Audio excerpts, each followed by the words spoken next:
Hey, good afternoon, everyone. Marty Mazzora here. It's Tuesday, the 28th of February, 2023, with your midweek market snapshot that I will send to you tomorrow morning at the open. And this will be tomorrow morning's message as well. So I don't really think I need to repeat any of the narrative that I gave you at the end of week's stock market update last week. So that was, I think, in sufficient detail to really give you kind of our thinking about the current and the go forward setup. So if you didn't see that one and you don't find it in your email inbox and you'd like me to send you the link, feel free. Also, of course, you can find it just by scrolling down on the homepage of the blog as well. So what we'll do today then is just keep it relatively quick and just mess with the S&P 500 charts. In front of you is the one-year daily chart. And folks, remember that we identified an inverse head and shoulders pattern here a while back, right?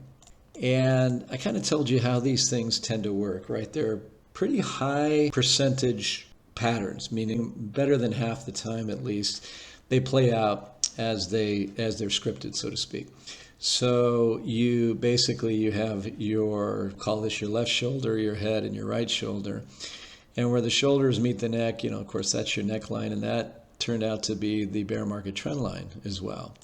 So you break down, you retrace, you come down a little lower, and then if you look at volume wanes over here on that last shoulder. And then you break out with some momentum through the neckline. It's not unusual at all to come back and retest it once or twice, which technically that looks like what's happening right here, right? Before you fulfill the pattern and you're off to something sustainable to the upside. So the bulls right here should be really liking this pattern because it's playing out kind of like I said, as it's intended to.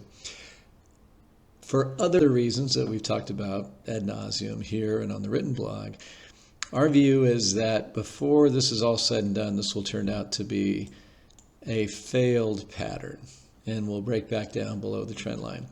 Doesn't have to happen today, tomorrow, this week, or next month. We think that happens, or probabilities point in that direction before this bear market ultimately plays itself out. Now, as we got up here, we identified, again, a consolidation pattern that I likened to the one back here, right?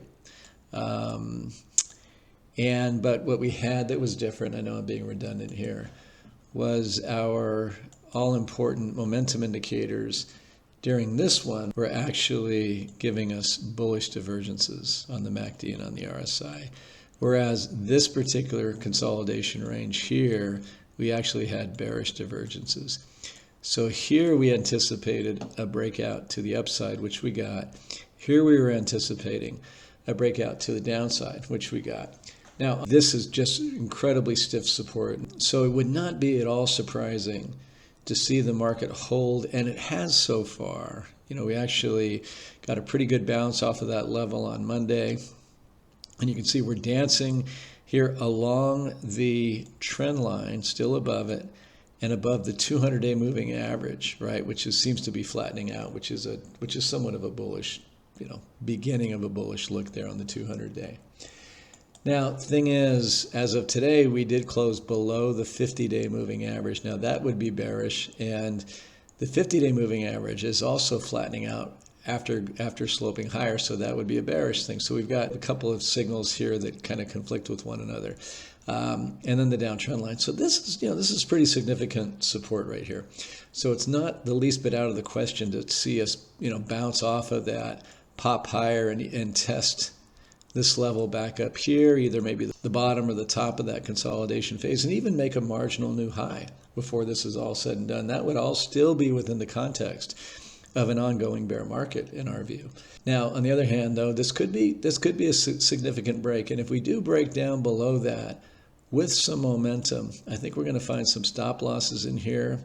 As I mentioned last time, there's a lot of put exposure below that 4,000 mark on the S&P that would force dealers to hedge their downside risk if the market does begin to push down toward or through those strikes on those puts. and that could precipitate things to the downside. So there's a lot that can happen here below the 200-day that would get pretty ugly in a hurry. So again, not good news that we closed below the 50-day moving average. Today, I didn't check at the end of the day, but it was a very low volume day, just like the last two. I wrote about that on both days. Didn't get too excited about Friday because of the utter lack of volume, Friday's big sell-off, or excited about Monday's rally while it was going on because it was on exceedingly low volume as well. So pretty much the same chart I showed you last time, only we are breaking down. And I guess if I really wanted to, there's, the makings of your bear flag pattern right there. And recall, typically that would point up a little bit more, but the way that pattern would play out is you take the length of the flagpole and you just extend it down, and that's going to get us really close to 3,800. And I could see some real buying and some real support right there. On the hourly chart, this actually looks more constructive, and this is more supportive of the potential to bounce off of these support levels. Here, as you can see, we've got price on the hourly chart coming down right through here, and then we have bullish divergences, right? So we have a divergent low here on both the MACD and the RSI. This is a pretty compelling bullish pattern. As you can see, we did break away from that. Looks like a wedge pattern forming here to the upside, but we quickly come right back down. Whether or not we test this and bounce around that remains to be seen. Definitely did lose some steam here in today's session, though. So this could be just a very minor break out of that downtrend on the hourly, and then we come right back down. But we could get right back down to here in a hurry and still have some pretty compelling bullish divergences going on, here. Again, I'm not necessarily feeling it in terms of a big break to the downside, although I will say that these rallies failing into the close, that is classic bear market action, right? Happened again today.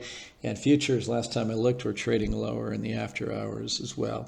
So, you might say 50-50 that we bounce off of these levels. The hourly says maybe a little better than 50 that we do. The daily chart doesn't give us that optimistic look. Just lastly, while I'm thinking about it, let's take a look at the Fibonacci retracements from the peak, right, off the low. As we talked about multiple times over the years, it's the 38.2, the 50%, and the 61.8% that are key to technicians.